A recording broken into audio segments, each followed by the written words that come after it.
So good morning, ladies and gentlemen. I'm Rajesh Mirchandani, the Vice President of Communication and Policy Outreach here at the Centre for Global Development. I'm delighted to welcome so many of you here this morning, despite the rain. I know what DC is like. You'll see from our cleverly designed logo that this is our 15th year. For 15 years, CGD has been researching tough problems in development and creating new knowledge, new policy ideas, new products that have made a real difference. For example, how to incentivize drug companies to develop vaccines for diseases that affect developing countries. We came up with advanced market commitments, and now millions more children are vaccinated each year against deadly pneumococcal disease. How to get more funders into development. Along with Social Finance UK, we developed the Development Impact Bond. And how to do better for refugees. Last year, we, along with ODI, proposed more use of cash instead of aid in kind.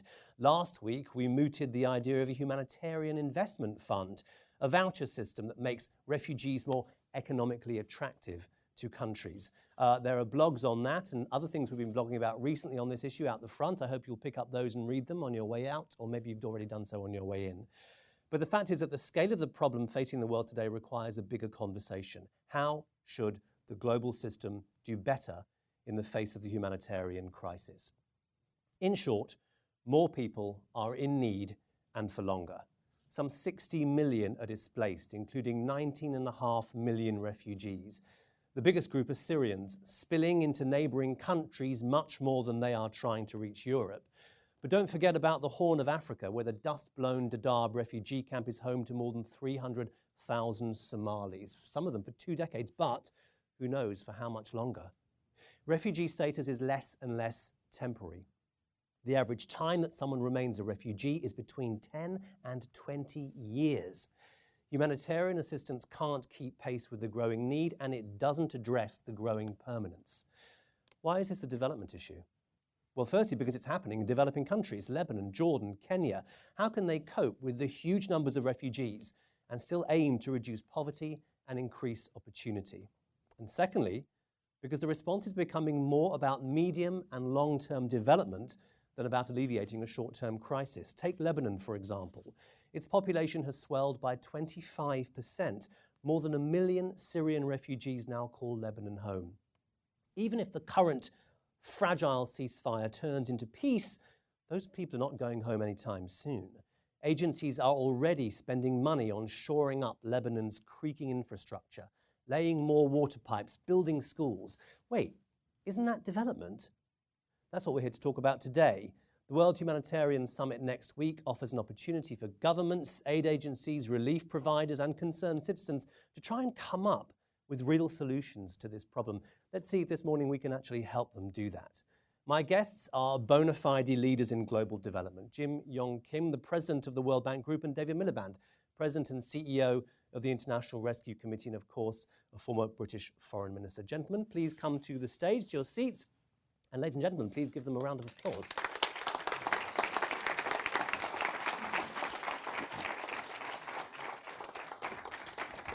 Now, ladies and gentlemen, just in order to avoid this becoming a male-only panel, we will also hear from Helen Clark, the administrator of the UNDP this morning. She couldn't join us in person, but recently she was here and recorded a video interview with her, and we'll play a little bit of that about that on her answers on the particular issue. Now, we've divided up the conversation into sections. Gentlemen, I'll start you off with a question, but please feel free. I know neither of you are shy, so jump in, and we'll keep the last 15 to 20 minutes for questions from the audience, and also maybe from people watching online on our online audience. Hashtag refugees at CGDev is our Twitter handle. Dr. Kim, let's start with you. The World Bank's twin goals are to end extreme poverty and promote shared prosperity. Now, you started out after World War II helping rebuild war-torn Europe. That had a humanitarian focus. But since then, your work is really about long-term development. Recently, you've been focusing more on conflict and fragile states with the global program on forced development. But I'm wondering if you can talk to us about what are the implications for the World Bank of this changing relationship between humanitarian and development response? Well, Raj, thank you for having us here. And it's always great to be with Dave. David and I got together very soon after you took over, and we talked about, would it be possible for us to work together? And we sort of partly recognized that we were in different worlds. And now, of course, we're here together because there is the sense that these worlds have to at least talk to each other and then come together in some way that's still not completely clear. But let's go back to the history. So it started out that the International Bank for Reconstruction and Development was founded to rebuild Europe, but then the Marshall Plan happened. And the Marshall Plan was, I'm sure people in here know what percentage of GDP it was. Anyone? Of US GDP? 2.7% of US GDP. So it was a massive effort and it worked. And so now you're saying, you're hearing in the world that maybe it's time to think about what are adequate resources to actually build back these fragile and conflict-affected states in a way that will be much more sustainable over time. And maybe the issue is that we haven't invested enough in some of the development activities. Look, we come to this with great humility. I mean, I visited the Dadaab camp in Kenya, but only because I was traveling with Secretary General Ban Ki-moon. We don't have any, as far as I know anyway, direct involvement in humanitarian relief in those camps. But it was the worst place I've ever seen. And I've worked in some of the poorest places. I mean, Central Haiti is pretty poor, and the highlands of Lesotho is pretty poor. But I've never seen anything that was as stark as that camp. And I think the way the conversation is evolving is that we've gone from $2 billion to 20 plus billion for humanitarian relief, and we hear that that's nowhere near enough. And if you look at overall ODA being $140 billion, it really forces us all to ask fundamental questions about what we're doing and whether we're ever going to reach the scale that we need to turn these situations around. Now, I say we come at this with humility because I'm not sure that development activities will affect conflict, will have an impact on fragility. Certainly, I have no idea whether it will impact extremism. And yet, when I just was in Tunisia, there was the very strong sense from the leaders there that the reason 6,000 to 7,000 Tunisians have gone on to join ISIS in Libya is because there's no hope, there's no opportunity, the private sector is a mess. They need some sense that their lives are going to lead somewhere. So that sounds like stuff that we would do. I mean, we work in both the public and the private sector. We are very focused on job creation and everywhere we work. But I think the conversation is still at an early stage. We want to get it. Let me put it this way. In order to end poverty and boost shared prosperity, we have to deal with fragility and conflict. Our IDA, the fund that everyone knows is for the poorest countries, we've made a commitment this year that we're going to put 50% of IDA into fragile and conflict-affected states, which is a huge increase for us. But it's also a realization that if we don't address these issues, we'll never reach those goals. Okay, David Miliband, from the perspective of an organisation that does work on humanitarian crises, what are the implications of this kind of changing or this blurring between humanitarian relief and development response to you, for your organisation? What does it actually mean to bridge that gap? I mean, first of all, I want to say it's an enormous pleasure and privilege to be on a panel with Dr. Kim. I mean, his leadership of the World Bank and his ability to rethink its role and purpose as the facts change around the world is really, I think, exemplary and inspiring. I think we're here together for two reasons, and it's really important to understand the interplay of those two reasons. The first is that 43% of the world's extreme poor now live in conflict and fragile states, and the mandate of the World Bank is to tackle poverty. So the geography of poverty has changed fundamentally in the last 15 years, and that's the reason I asked to go and see the President when I started my job at the International Rescue Committee 2.5 years ago. That to care about poverty means that there needs to be a care about fragile and conflict states. But the second reason we're here is not about the purpose of a development institution or the purpose of a humanitarian institution. It's to do with the tools that are used. And you said in your introduction, Rajesh, some really important things about the scale of humanitarian crisis. But for me, that's not actually the main driver that is bringing humanitarians and development people together. The big driver is that the conditions in which humanitarian crises are taking place and the humanitarian conditions in which people are living are changing. So the duration of displacement, which you referred to in passing, 17 years for an average refugee, I think 80% of internally displaced are now out of their own homes for over 20 years. The duration of displacement is changing. The locus of displacement is changing. So we all talk about camps, or people, the iconic image of a refugee as a camp, but 59% of refugees are in urban areas. So the question of the tools that humanitarians have at their disposal can't be confined to those that the humanitarian sector has developed over the years. We've got to rethink the way in which we do our work, and above all, we've got to think about the balance between social and economic intervention. And I'd go as far as to say there can't be a sustainable social policy program that has 17 years of duration unless it has an economic component. And so we're driven to work with organizations like the World Bank because we've got to bring new tools to the table. And frankly, as I think about the World Humanitarian Summit, probably the most dynamic, dramatic, exciting part of the debate that's happening is the entry of the World Bank onto the humanitarian scene. And the reason is, one, they care about poverty. Two, they've got a set of tools that I think can help us do our job much, much better.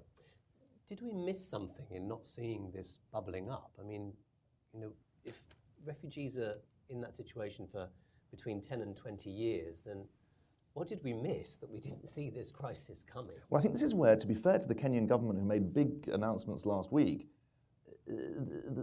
I've been to Niger, to Nigeria, to Tanzania, to Burundi, and to Kenya in the last 6 months, because many, many people and governments in Africa feel that the sudden, quote-unquote, discovery of a European, quote-unquote, refugee crisis really annoys them. And first of all, it's not a European refugee crisis, it's a Middle Eastern refugee crisis. And secondly, the majority of refugees and internally displaced people in the world are not in Europe and not in the Middle East. They're actually in across Africa. And so there is a burning frustration that the establishments and the elites have missed out on this massive issue, the public good of refugee hosting that countries like Kenya and Ethiopia and Uganda and Tanzania have been doing for many years has been taken for granted. And so I think we have missed something, and it speaks to the way in which global politics works, but I think that's what we now need to get to grips with. Yeah, I think some of the numbers are that 90% of Syrian refugees are not on the move to Europe. I think it's about 10%. The rest are in the neighboring countries, largely Jordan, Turkey, and Lebanon. Dr. Kim, what is the World Bank doing and going to do to respond? What are the new initiatives? What can you tell us about?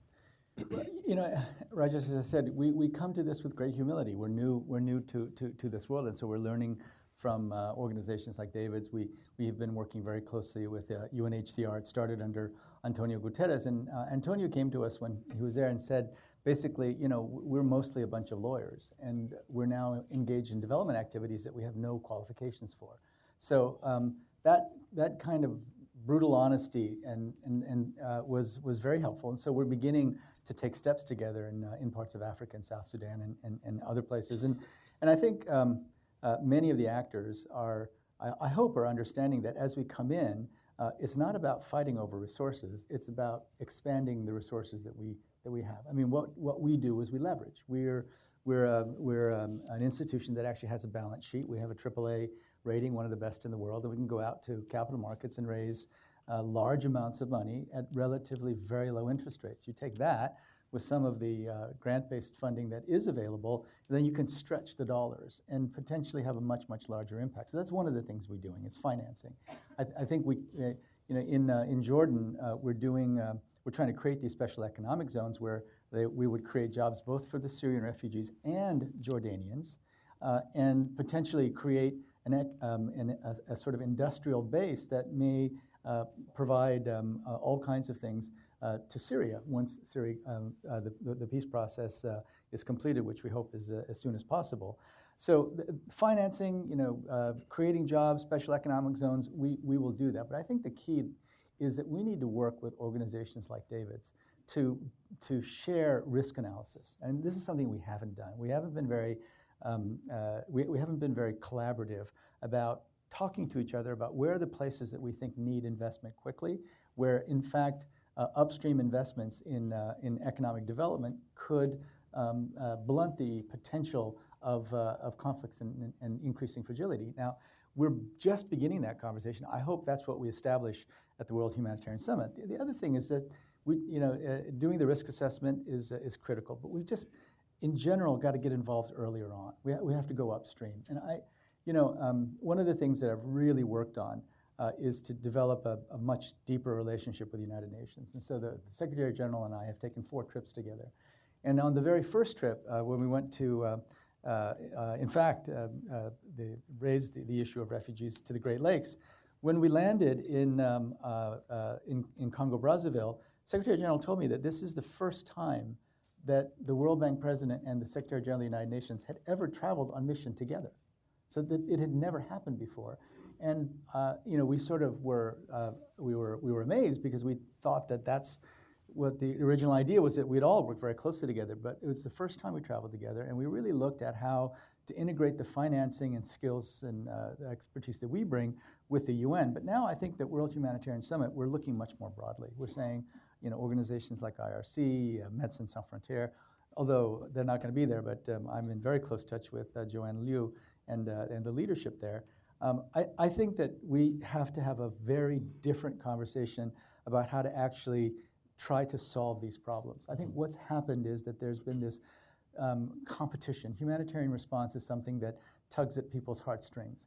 And so, I've had this experience in Haiti for a very long time, where before the earthquake, there were 9,000 NGOs in Haiti. And after the earthquake, there were very few that were actually functional. Because people like to go to Haiti because the images are so stark and they can raise money. But humanitarian response requires us to be as rigorous and evidence-based as we can possibly be. And some of the big ones, like David's group, right? They are tackling it more like, this is not just sort of charity that we're such nice people, we go to all these places and we hand out little things.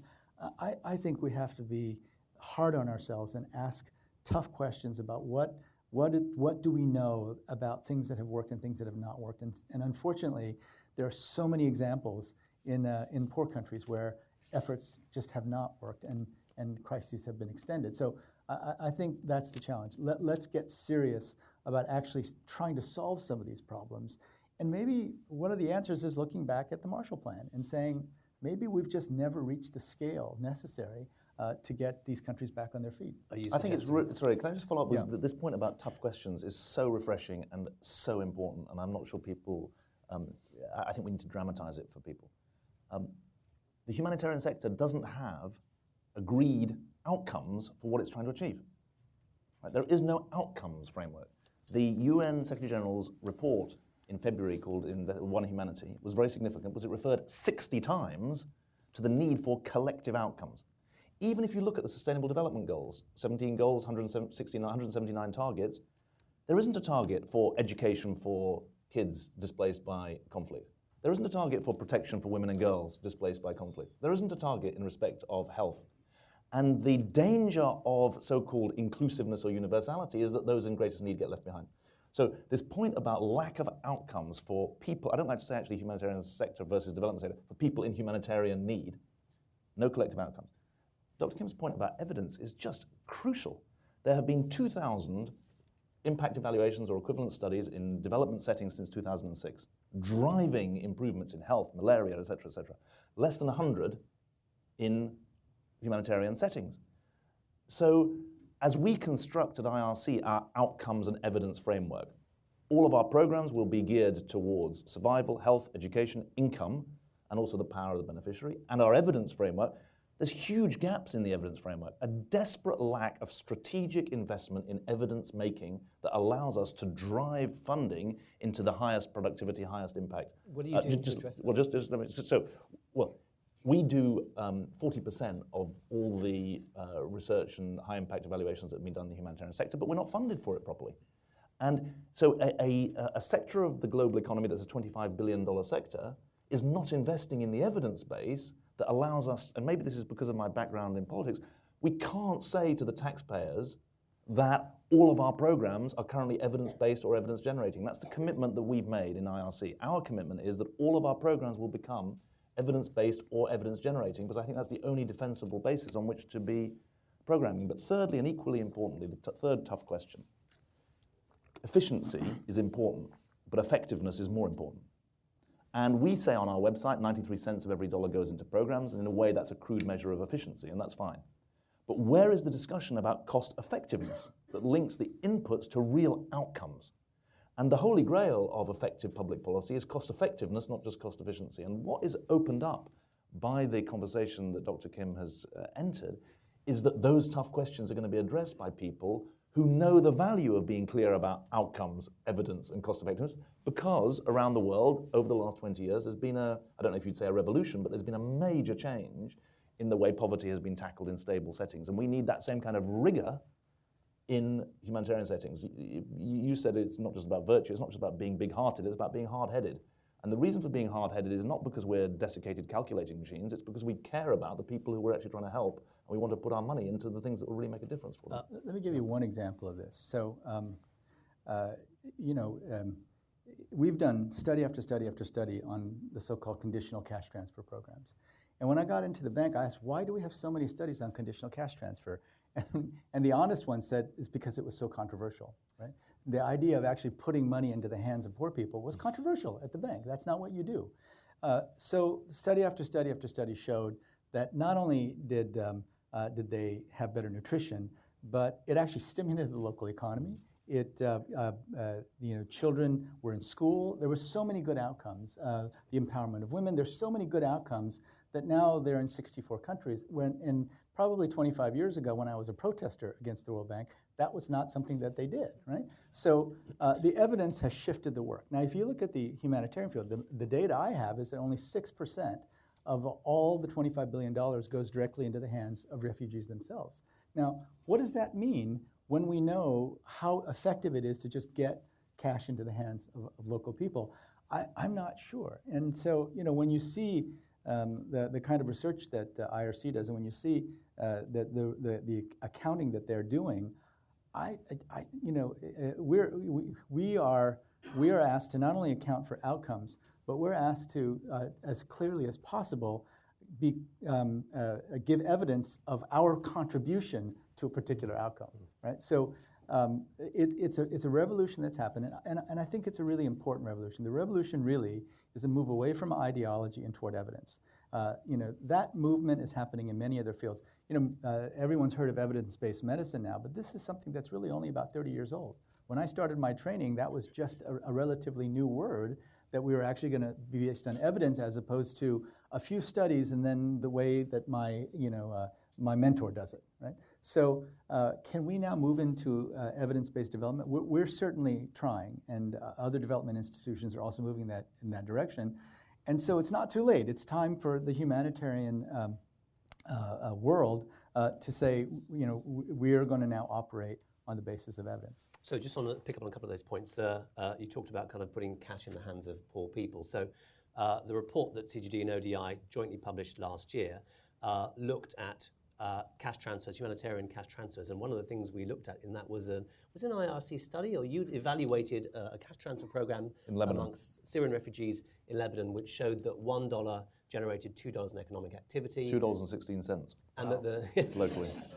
And the knee-jerk reaction from people is, well, they'll just squander it. And actually the research shows that poor people in conflict situations do not squander money they have. And the point about paying for outcomes, if our President Nancy Birdsall was in the room right now, I think she'd be standing up to applaud you. She's been banging on about cash on delivery aid, paying for outcomes for many, many years. And a lot of the work we focus on now focuses on that. Let's take a moment to listen to Helen Clark, the administrator of the United Nations Development Programme. She was here recently for an event, and we recorded a video interview with her about UNDP's response now and in the future. Just pause it, Saul, for a second. Let me just introduce it before you play it, if that's all right. Okay, great, thank you. Yeah, she was here recently to talk about UNDP's response now and in the future to the refugee crisis. UNDP is the UN's largest agency with a budget of more than $5 billion a year. It's working in 170 countries, including inside Syria and its neighbours. And here's a clip of my conversation with Helen Clark. If we take the Syria crisis, pretty much solid. Can't hear it, Saul. Turn it up. The focus was on humanitarian relief. Refugees are in other countries, they need relief. People within Syria need relief. But as the crisis went on, the penny well and truly dropped with partners that this wasn't sustainable. And the emphasis has gone back on to how do we support the people caught up in these devastating events to build their own resilience, to have an income, to have the water, the power, the services, be able to put the children into school. So emergency development has become the name of the game, because even though humanitarian relief spending has tripled in the last decade, it's still not enough.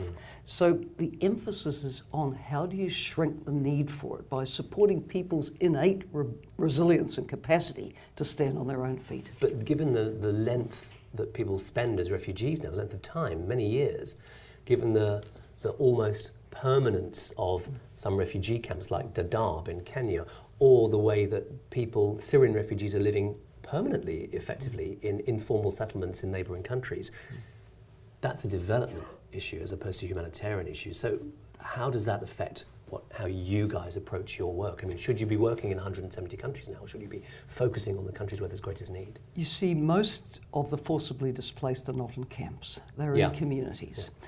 And one of the significant developments now in the conversations between the funding partners and the host countries of these significant numbers of refugees, like Turkey, like Lebanon, like Jordan, is enabling the refugees to be able to work legally. Turkey actually has moved on this. It legislated last year, and since its second round of elections last year, it's now put in place the regulation for legal work. We're also optimistic in Jordan that this will happen, and there's a lot of conversations between the partners and Lebanon on this as well. Because if people can legally work, and they're not going to be exploited because they're going to work anyway, but it's better that it's legal. But then there's the basis for income and self-reliance. So this is really, the focus has shifted to developmental approaches to people caught up in these horrific crises. That was UNDP Administrator Helen Clark sparing us from becoming a manel. If you want a definition of vanity, it's me watching you watching me ask you a question. That's it right there. Gentlemen, Helen Clark there talked of emergency development. She called for European governments to be more helpful in allowing refugees to settle and to legally work. Let me get some of your responses to that. Dr. Kim, what actions are required from other actors, governments, for example?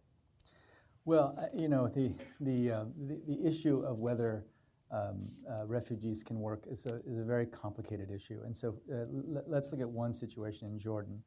So in Jordan, the way that we were able to get to the point where the government agreed to let the Syrian refugees work is that we brought something extra to the table. And we structured a deal. So the UK is putting cash on the table. We're going to the capital markets and raising our usual instruments. In this case, we can get 15-year maturity at 2.3% fixed, which is a very good rate that the developing countries themselves would never be able to get. And in fact, Jordan's debt to GDP ratio has gone from about 50% to over 90%, and really in response to the refugee crisis. So they can't afford to go out and take more market rate debt. And so they were in a situation where there was a bargain that was reached, and it was that we would provide a 15 to 20-year instrument at 0% interest, and we'd use that to actually try to then attract other sources of private capital, build some kind of capacity, and we're looking at this very carefully about what kind of industry should be built in these special economic zones. And then at the end of the day, what they would have is better infrastructure. They would have the capacity to provide Jordanians with jobs, and then potentially, once Syria calmed down a little bit, that they would have new sources of not only jobs but of revenue from setting up these centers. So it only made sense at this point, and so then they agreed that the Syrians, there would be a path for them to be able to work. So I think there has to be something like that, especially in the developing countries, because if you talk to President Kenyatta, he'll say that the Kenyans in that region are suffering terribly, right? So. If we say that everyone can work, then my own people will rise up and revolt. In Lebanon, in just the way that David talked about, one of the things we're doing is we're providing direct support, utilizing the same program that the World Food Program has for Syrian refugees. We're providing the exact same benefits for the Lebanese in that area who are also suffering, because there is the sense that why do the refugees get all these benefits when we're losing our jobs too and we get nothing? So I think you have to find a way so that it's not just sort of making pronouncements about what countries should do, but finding paths forward that will actually work, especially in the developing world. Okay, you sort of recommended not making pronouncements about governments should do, but David Miliband, I am going to ask you to do that. You've just come back from Dadaab refugee camp, which I've been to myself as a reporter. It's a blight on humanity's landscape. I don't want to pick on the Kenyan government here, but what should governments do about refugee crisis? What are you calling on governments and other actors to do? Well, look, I think if it's just about what governments do, it won't happen and it won't work. The truth is that for governments in developing countries, but also frankly for governments in the so-called developed world, there's very difficult politics around this. Let's not kid ourselves. Very, very difficult politics. And the only way to create some dignity for the refugees and some hope for the local communities, because Dr. Kim's point is incredibly important. The poverty rate in the Turkana region of Kenya, which is in the northwest where the Kakuma refugee camp is it 92%? I went there last week as well. The poverty around Dadaab is higher outside the camp than inside the camp. So let's not forget this. The only way out of this is to create a win-win. And the only way to create a win-win is to bring resource in from the outside. And that resource can't just be, quote unquote, more aid. It has to be a different kind of financing. That is the significance of Dr. Kim's entry into this terrain, because it creates a new equation that is an equation for refugees and for host communities who are living in a particular place. And the way I would frame it is that the political challenge is to align short-term help for refugees with medium-term help for the local or national economy and community. If you can't align those two things, then you're not going to get a deal. And so I think that we have to be very, very careful about how we play this. For example, the Kenyan government announced last week that it wants to close the refugee camp. The immediate obvious reaction is that would be a terrible thing because there are 360,000 people in Dadaab. But then you're in a situation where the government is saying, let's change a dysfunctional local arrangement, and we end up in a situation saying, no, we want to keep the camp. That's not a good discussion to have. What I said was, is there something better? And if it's a conversation about what we as people who are trying to serve refugees and the government of Kenya as people who are trying to serve the people who elect them, we should be in common cause going to people like Dr. Kim and saying, or donors, and saying we need a different kind of deal. And I can't emphasize enough this point that we've got to get out of a more aid mantra and into a better aid mantra. It's incredibly important because everyone truly knows that the cycle that leads to 25 years of hopelessness for people in Dadaab is not good for Kenya, but it's not good for the refugees either. And the vacancy and sense of loss, I'll never forget this widow I spoke to last Wednesday. She's got 2 kids, she's a widow, she arrived in Dadaab refugee camp at the age of 2 in 1992, so she must be 26 now. She's never lived anywhere else. She's never been in a cash economy. She actually never got any education because there was very little education when she was there. The hopelessness there is just absolutely unending. And that's going to take a real imagination to fix. How do you navigate not just the politics, but the kind of public reaction to this?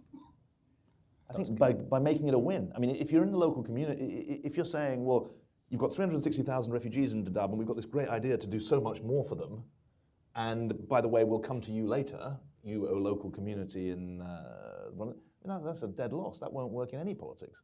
It's got to be a win for the local community as well as a win for the refugees. And that means structuring a bargain. In some places it's going to be about work, in other places it's going to be about infrastructure, in still more places it's going to be about education and long-term health issues. And that's even before you get to the questions of citizenship and all the rest of it. This is only presuming residency and some hope of eventual return or resettlement. And we haven't mentioned that, but just the suite of options are obviously, you hope that eventually people will be able to go back and that they're armed, that they've got the personal resources to do so. That until they go back, they are contributors to the local economy. But for the most vulnerable, up to 10%, the UN says, there should be resettlement has got to be on the table. And the breakdown of the debate about resettlement in this country and elsewhere is obviously a big problem for that, because countries like Kenya and others can see the so-called developed world going back on its own responsibilities. What would be your suggestion or your solution, both of you, on that point? Well, so in Kenya, in particular, so I'm going back to Kenya this summer. But when I visited, I did not go to Dadaab because that's not what President Kenyatta's concern was. But I think David sent me an email right after he came back from Kenya, and we've now started the conversation. And so I think the conversation has to be, what is a win-win situation potentially for the entire region? And can we bring all the appropriate players to the table to think about ways of stretching the dollars that might be available?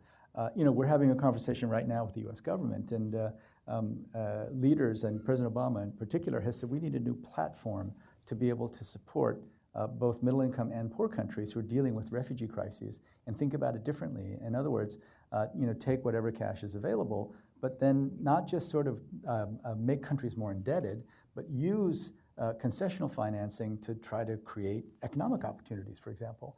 And we've never had that conversation. I mean, the notion of using for example, crowd in some private capital in that region to create jobs, we've not had that conversation because it's been two separate ones. It's been the development conversation, it's been the humanitarian conversation about Dadaab.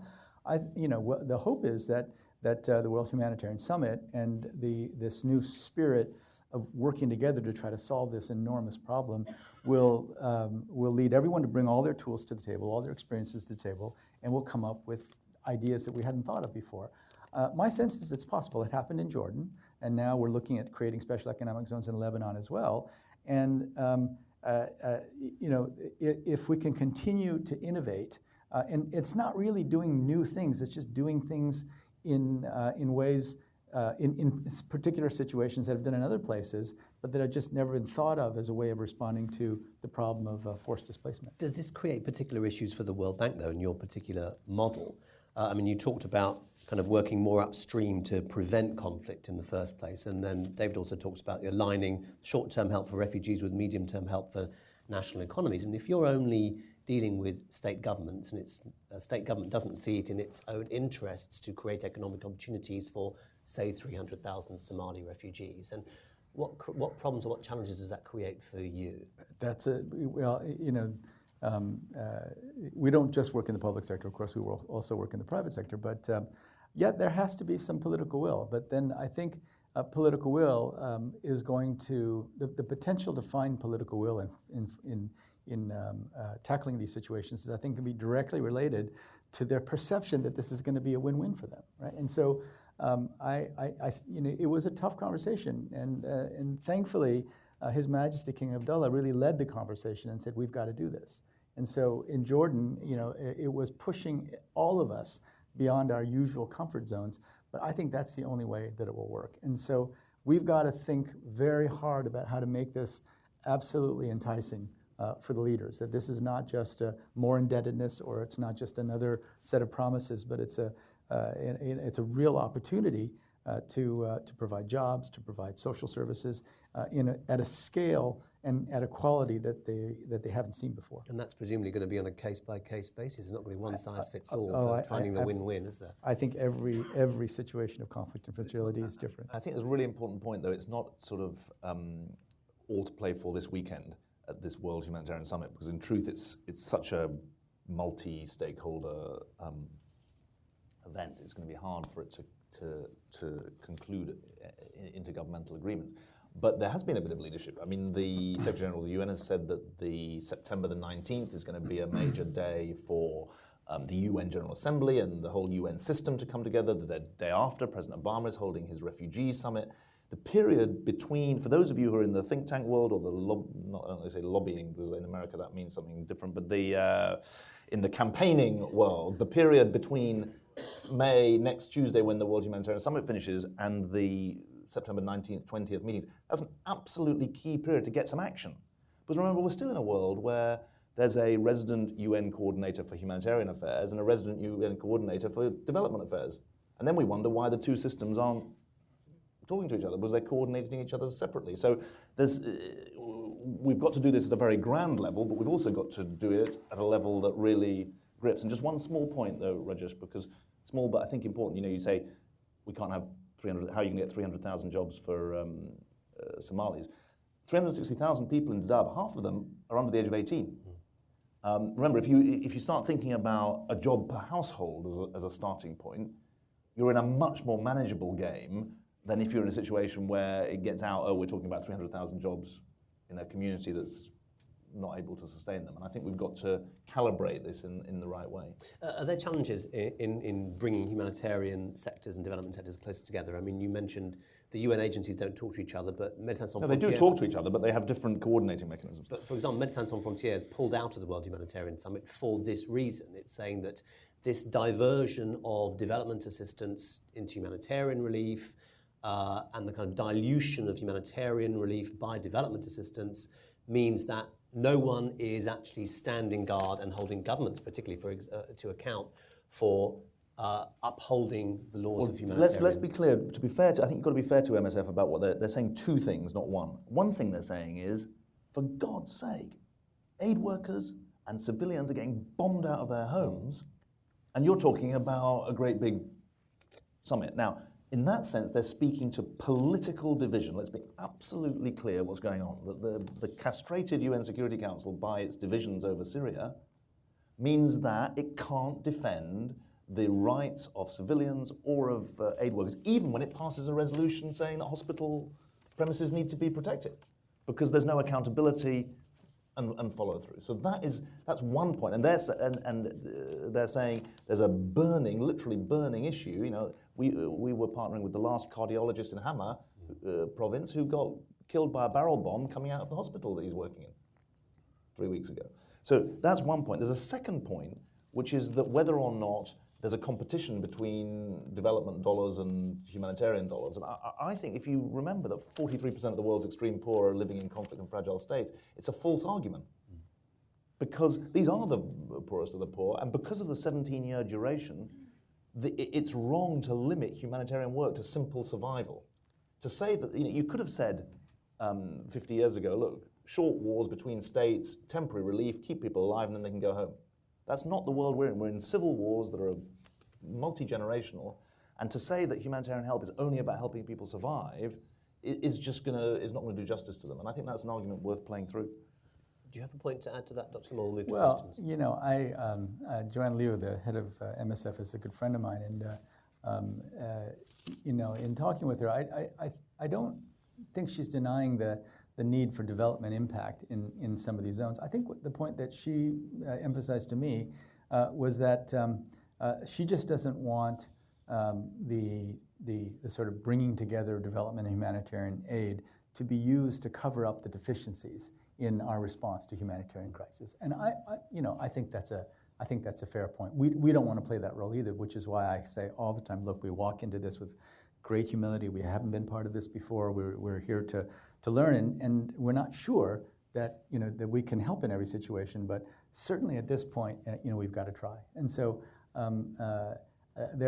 she's continuing to shine a hot light on places that have been ignored, on places where their humanitarian situation is just awful. And I hear about it every time I speak with her. I think that's important, and I think it really is important to come out of the World Humanitarian Summit not sort of all singing kumbaya and say we've solved our problem. I think it's a realization that the problem is much deeper and more complicated than any of us appreciate. Okay, let's move to get some questions from the audience. I'll take 2 questions at a time. We have microphones going around. If I call on you, please stand up. Microphone will come to you. Please say your name, your affiliation, and I would encourage minimal statements and just questions, please. So let's go with this lady at the front here first, and then this lady over here after that.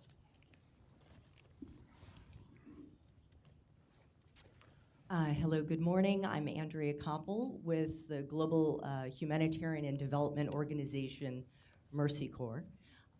Thanks to both Dr. Kim and Mr. Miliband for your remarks this morning. I'd like to pick up on the reference to both the Marshall Plan and the World Humanitarian Summit. Like IRC, Mercy Corps will be there attending.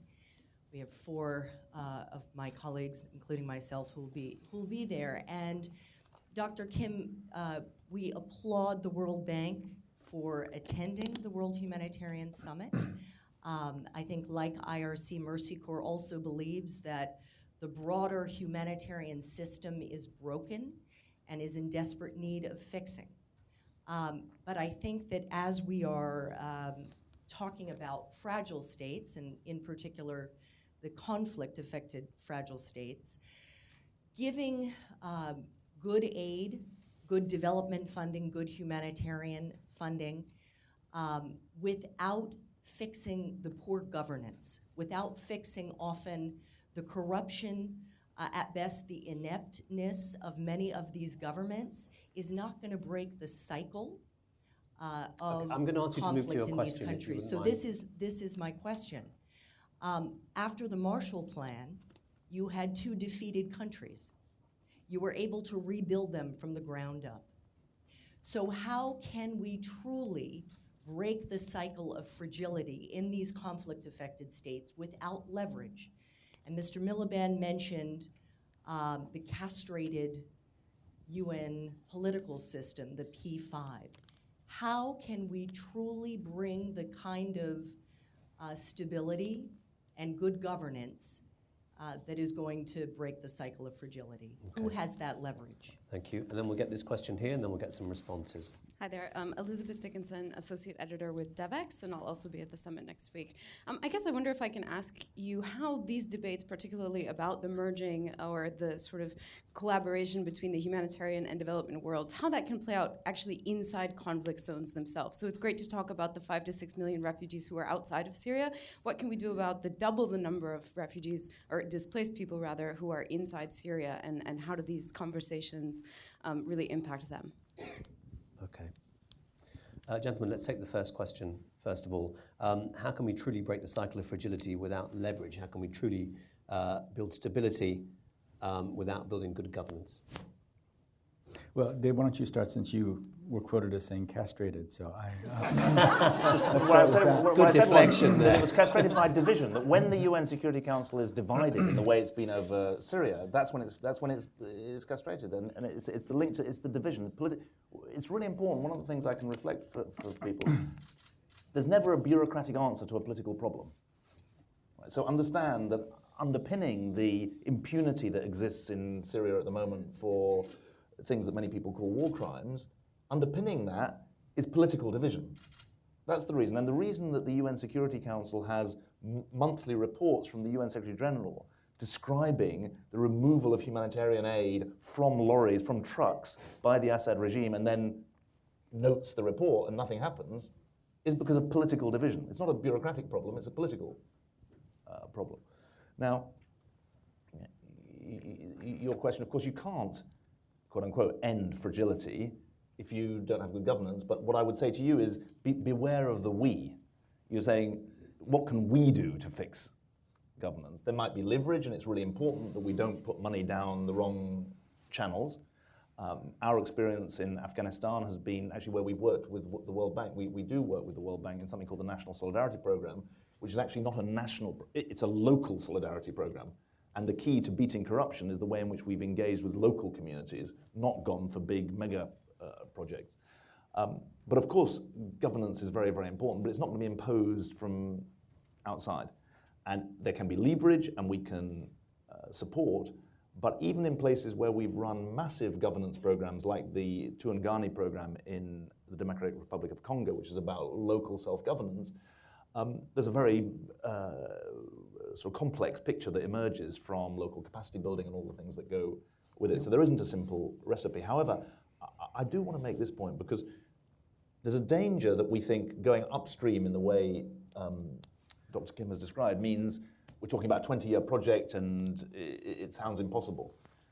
Going upstream today would mean working not just with Kenya, but with Ethiopia, Uganda, and Tanzania to make sure that a pullback by those countries from their refugee hosting responsibilities doesn't trigger a political crisis. So it doesn't have to be long-term and abstract and academic to go upstream. It could be now. And there's a real urgency, I think, because the way in which the European deal with Turkey is being interpreted, some people would say, the danger is it sets off a domino effect around the world. And I think that's the immediate issue.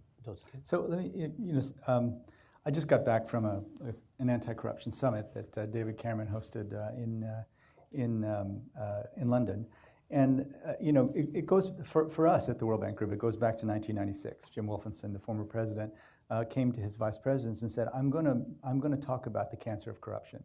And from his telling, every single one of the vice presidents said, you cannot say that word. You can't say the C word. Not cancer, corruption. And he said, why? He said, because all our countries that we work with are corrupt, and we'll have no one to work with anymore. So he said the word anyway, right? And then soon after, he went to Indonesia and visited President Suharto, who told him, in all seriousness, Mr. Wolfenson, that which you call corruption, we in Indonesia call family values. Right? So that was 1996, 20 years ago. And I think the evolution since that time has been enormous. Right? At this conference, we at the World Bank Group talked about an age of radical transparency. Transparency is with us whether we like it or not. The Panama Papers are one example. And transparency even happens in countries. The project that David talked about, we in some of the investment projects that we have in Afghanistan, we've actually given young women in the neighborhood cell phones with cameras. And they actually take pictures of the work site and they send them to us. And they also have a button on those phones that if they're questioned by anyone, they can push that button and all the photos will go away so they won't get in trouble. And by taking those pictures, they get minutes on the cell phone, right? So I just, can technology and this radical transparency that's happening, whether we like it or not, help us with corruption? We think so. So for example, in India, the famous Aadhaar system, where based on 10 fingerprints and 2 iris prints, every single person, like more than a billion people now in India have a unique ID. 12 numbers, 10 fingerprints, 2 iris prints. And so they're able to prevent 30% of the losses that they had before. So the money's going directly to people, and it's happening much, much quicker, right? So not only is the speed better, but also the amount of cash that they actually receive, because everyone was taking little bites out all along the way when it was being given in cash. So I don't want to be Pollyannish about this. This is not easy. A lot of these systems are deeply, deeply embedded. But I think you're seeing overall a move toward transparency that's important. Now, let's look at it the other way, right? So the developing countries will say, well, if you would get rid of these tax havens where former leaders are putting all their money, then we could have more resources to invest in our own people. I think that's entirely valid. We talk about it as illicit financial flows, right? But let's go even further. Corruption is something that we should tackle throughout the system. Look, I'm looking at some of these numbers about the humanitarian organizations. And you guys know there are wonderful, large professional organizations that disclose what they spend. But there are huge numbers that don't. And so if only 6% is going in cash to refugees, where's the rest of it going, right? We have to look at that potential corruption as well. Okay. And this is something that I think the developing countries are asking very directly. Well, you tell us you're giving $25 billion, we're not seeing it, right? So let's tackle corruption. Let's bring transparency to the whole system, from the donor side all the way to where the money is actually going. Okay, perhaps actually the focus should not be corruption, which is very hard to measure, but outcomes, which can be measured. That's the subject of a forthcoming book by my CGD senior fellow colleague Charles Kenny, called Results Not Receipts. Keep an eye out for that. Let's go to that second question, gentlemen. I'm going to ask you to give very brief answers. I'd like to get one more question in before we wrap up. The question was from Elizabeth from DevEx. Yeah. What we're talking about here, how can it play out on the ground in the real world? 30 seconds each. Look, it's hellishly difficult, obviously, if you're in the middle of a war zone, but it's almost even more important. And we had this very revealing exchange in our own organization where when we made our commitment to all programs being evidence-based or evidence-generating, the original formulation was except in emergencies, because of course it's impossible to do impact evaluations and trials. And our emergency team came piling in and said, look, it's in the war zones that we've got to be even more committed to the evidence-based agenda, because it is matters of life and death there. And I think that the case for aligning the, I don't like to say short-term and long-term, but what's traditionally been seen as responsive, reactive humanitarian work, and on the other hand seen as strategic development work, the case for that is even greater. But of course, while the bombs are dropping, it's a dead loss, and that's a whole different topic, really. Dr. Kim.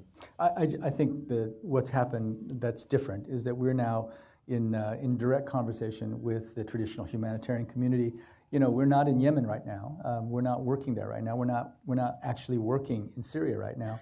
but we're preparing, and that's new. We're mapping all the health clinics and schools that need to be rebuilt right away. We're trying to plan for the peace in a way that's different from before, and our hope is that rapid action will, especially on things like schools and health clinics, will provide the ability for people who want to return to be able to return. And again, that's part of the going upstream and sharing analysis of risks and potential first action to make a difference. I'm going to take one more question. It's got to be a great question. It's the last one. So, ma'am, there's a microphone coming to you just now. Please stand up, give us your affiliation. No statements, straight to the question, please. I nearly buckled under the pressure. Alexia Latortue with U.S. Treasury. My question is, you've both made the case very clearly this is about more than financing. And so I'd love your thoughts on what the policy agenda is to actually getting different results, both for refugees and the host communities. Okay, gentlemen, 1 minute each. I think part of it, and Alexia is our IDA deputy, so Alexia, I'm right? We have to have results for everything, right? Okay, so wait a minute. Talk about transparency. But I tell you, so we have, Alexia is one of the IDA deputies, and not only has she encouraged us to go into fragile conflict-affected states, but we have to have the data. Now, I think the policy dialogue, at the Corruption Summit, President Buhari was there, President Ghani from Afghanistan was there. I think that the new conversation has to stretch to those kinds of leaders, right? So instead of, in many ways, they're dealing with a fragmented situation. So there's one group of donors who are interested in this, and another group of donors who are interested in this part of it, and then they have to talk to us, about their exchange rate regime, and it's very disjointed. I think, us getting our act together and saying we're not going to simply compete for ODA and try to make the case that the ODA should come to us as opposed to anyone else, but we're going to try to, in every country, make a plan that is that has a chance of actually securing the peace in the long term by creating jobs and growing the economy in ways that will provide opportunities. I think that conversation, part of it's our fault because we've come at this situation in a very fragmented way. For fragile and conflict-affected states, we should make a commitment that we will have a conversation with each other and that we will approach the countries in a way that will make sense to them much more than before.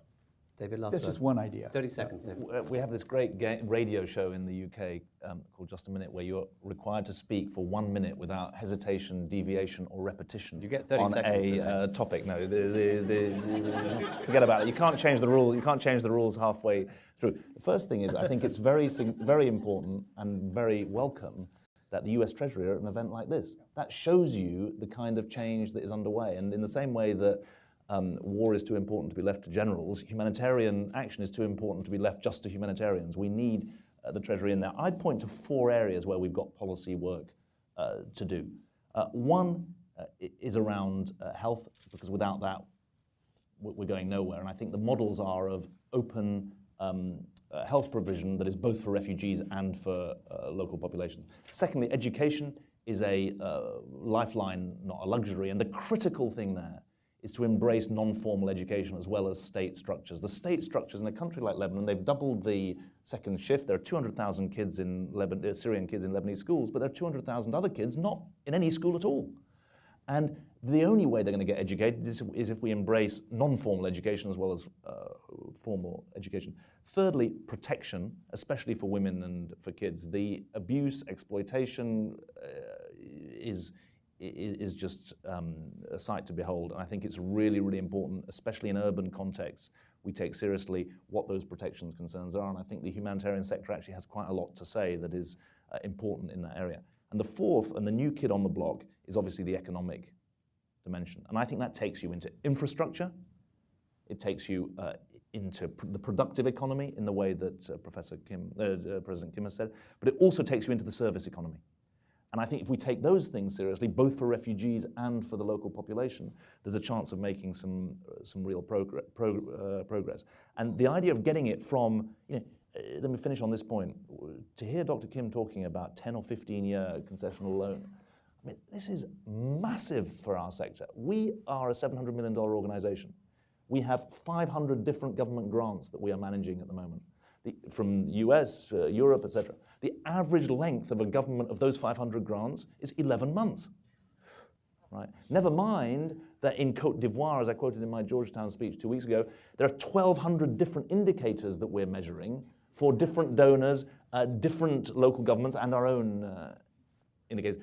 To hear Dr. Kim saying, look, we have experience of working with governments over a 15-year period. Don't let them tell you that Congress requires that it's only, that their hands are completely, that parliaments are tying all of their hands. We're doing work that is over a long term and that recognizes that we've got to adapt the institutions and the policies to the kind of problems that we're trying to address. And I think that's really hopeful, and I will have a spring in my step by the fact that you're even here today to listen to this, and hopefully you've been persuaded as well.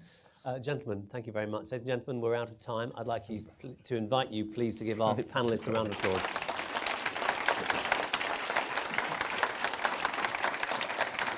Don't forget, you can find out much more about all of our work at cgdev.org, and please help yourself to copies of some of our publications and of IRCs on the front desk as you leave. Thank you very much.